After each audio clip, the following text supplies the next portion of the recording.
Ukrainian military officials report that more than 1,200 Russian soldiers were eliminated after moving into what commanders describe as a deliberately prepared engagement zone in eastern Ukraine. According to battlefield accounts, Russian assault groups advanced that night toward Ukrainian positions near the city of Pokrosk in the Donetsk region, believing they were on the verge of a long-promised breakthrough. Backed by armor and acting under direct orders from Moscow, the troops pushed forward with the expectation that Ukrainian defenses were collapsing. Instead, they entered a kill zone that Ukrainian forces had spent weeks constructing using drone reconnaissance, precision-registered artillery, and pre-positioned strike teams. Ukrainian commanders say the Russian operation was part of a larger campaign aimed at seizing Pokrosk, a logistical hub whose capture has been repeatedly described by the Kremlin as essential for further territorial advances. After 19 months of continuous assaults around the area, Russian forces had concentrated an estimated 50,000 troops in the sector. But Ukrainian military intelligence, which had been monitoring Russian movements in real time, concluded that Moscow was preparing a multi-axis armored assault intended to overwhelm defensive lines simultaneously. That assessment, confirmed in official Ukrainian statements, shaped the decision to allow Russian troops to advance into a zone that had been fully mapped and prepared for a concentrated strike. President Volodymyr Zelensky, who Ukrainian officials emphasize plays an active role in strategic planning, issued an operational directive that fundamentally shaped the engagement. Though the exact classified wording was not released publicly, commanders state that the intent was clear: hold ground, do not retreat, and allow Russian assault elements to enter pre-selected areas. Ukrainian units understood this to signal that the trap was fully set. The order preceded a coordinated defensive action built on weeks of intelligence gathering, surveillance, and precision planning. When Russian units advanced, believing they were exploiting gaps in Ukrainian lines, signals traffic indicates that their commanders initially reported progress. For several minutes, Russian troops appeared confident that they were moving toward the long-sought capture of Pokrosk. But Ukrainian drone operators, already deployed along the predicted axis of advance, began striking the leading and trailing vehicles of each column almost simultaneously. This tactic immobilized entire formations in open terrain. With Russian troops trapped, Ukrainian artillery, FPV drones, and mortar teams executed pre-planned strikes across multiple engagement zones.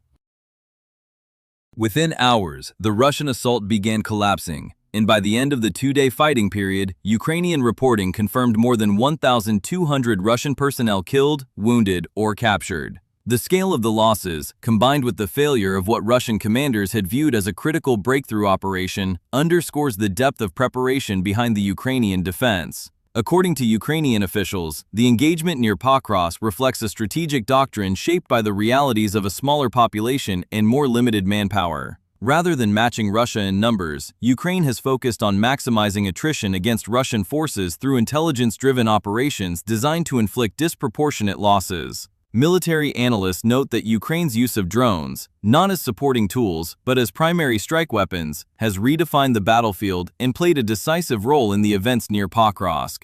Subscribe to stay updated on this developing story. Ukrainian military officials say the decisive phase of the engagement near Pokrosk began when Russian assault groups launched a coordinated advance along several predefined routes. According to Ukrainian battlefield reports, multiple armored columns moved forward at speed, supported by mobile infantry and dismounted troops who attempted to exploit what they believed were weakened Ukrainian positions. Communications intercepted during the advance indicate that Russian commanders were confident they were close to achieving a long-awaited breakthrough after months of attritional fighting in the Donetsk region. Ukrainian surveillance teams, positioned around the anticipated axes of movement, tracked the Russian formations continuously. Drone operators, already deployed before the assault began, monitored armored vehicles and infantry movements and relayed real-time coordinates to artillery and FPV strike teams. When the first Russian units crossed into what Ukrainian planners had designated as the engagement area, Ukrainian forces initiated a pre-planned sequence of strikes. FPV drones targeted the lead vehicles of each column simultaneously, while additional drones disabled the rear vehicles, effectively trapping entire convoys in open terrain. This tactic, which Ukrainian commanders describe as a standard method for immobilizing enemy armor, prevented Russian units from advancing or withdrawing. Artillery batteries, operating with pre-registered firing data, opened sustained fire on the immobilized formations.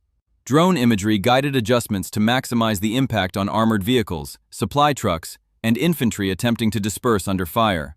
Ukrainian officials report that dozens of armored vehicles were destroyed within the first phase of the engagement. FPV operators targeted individual vehicles, command posts, and exposed personnel, while mortar teams struck dismounted infantry moving through fields and tree lines. Statements from Ukrainian commanders involved in the operation described the assault as unfolding across multiple kill zones simultaneously. Russia had attempted to apply pressure from several directions, but Ukrainian forces used that multi-directional approach against them, coordinating strikes across the entire sector. Units reported that Russian soldiers attempted to reorganize and return fire, but continuous drone surveillance and rapid-fire artillery prevented them from establishing defensive positions. Within hours, Ukrainian intelligence teams monitoring intercepted communications noted a shift from offensive reporting to disorganized requests for evacuation and support.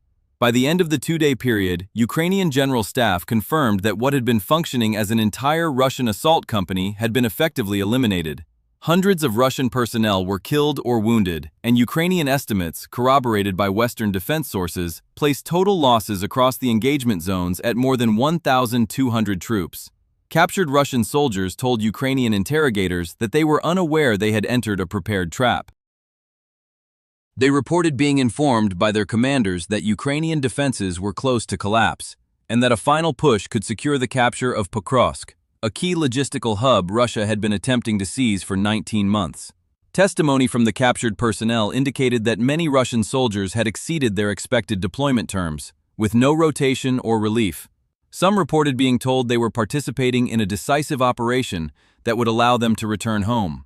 Ukrainian officials say these accounts support a broader assessment that Russian command structures continue to withhold accurate battlefield information from frontline units to maintain morale and enforce compliance.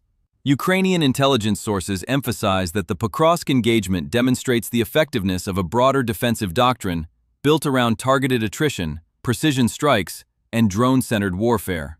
They also note that the operation aligns with documented strategic objectives set by Ukrainian leadership, including reducing Russian combat power through sustained, high-efficiency engagements, rather than attempting to match Russia's troop numbers along the full length of the front.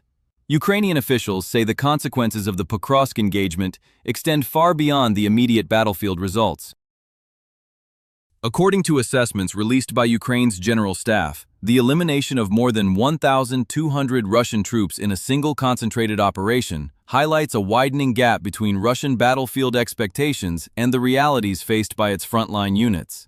The Pokrosk sector had been a declared strategic priority for Moscow, with Russian leadership presenting its capture as essential for securing deeper advances into the Donetsk region.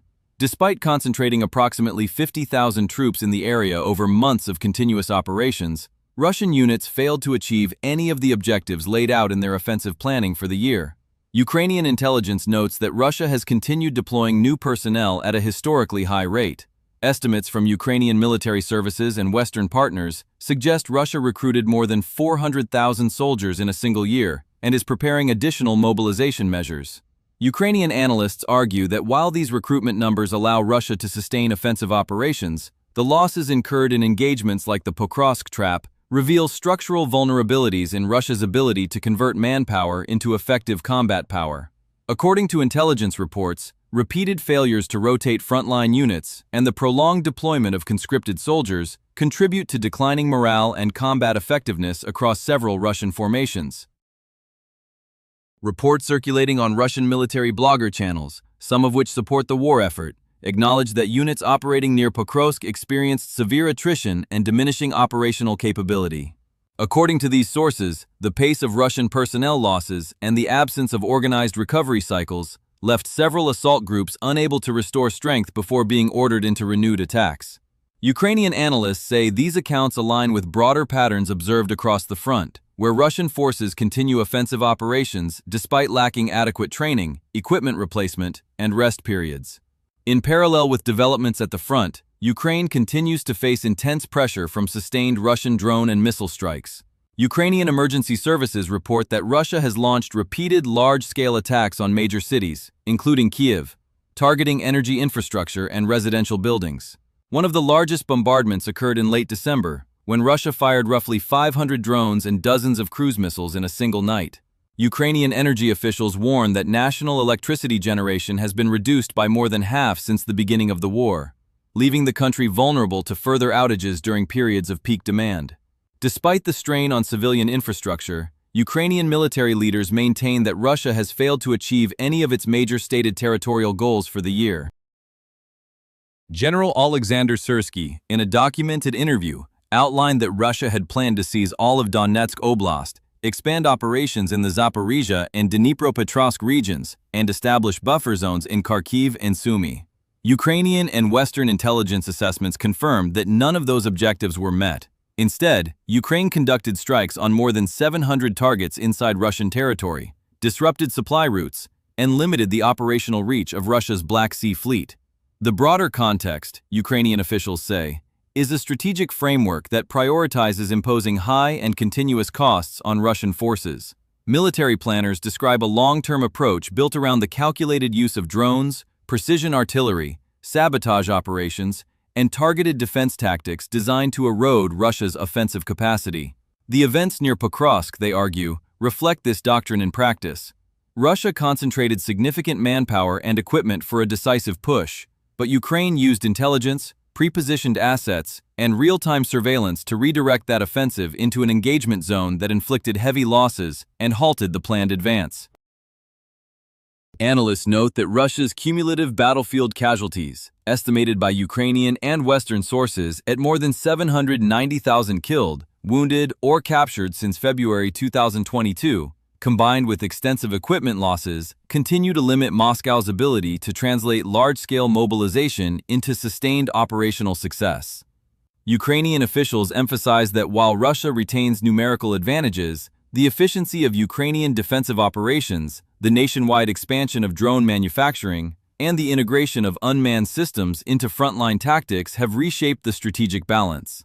International observers state that the Pokrosk engagement illustrates a central contrast in the conflict: Russian forces advancing under incomplete or inaccurate information versus Ukrainian forces operating with extensive real-time intelligence.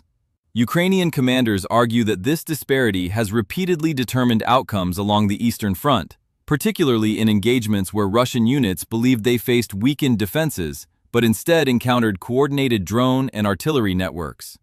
As Ukrainian forces continue to fortify frontline positions and expand drone operations, military officials caution that Russia is expected to sustain pressure through additional mobilization and long-range strikes targeting infrastructure. However, they assert that the defensive model demonstrated near Pokrosk will remain central to Ukraine's strategy, absorbing Russian advances into prepared zones, degrading assault units, and preventing the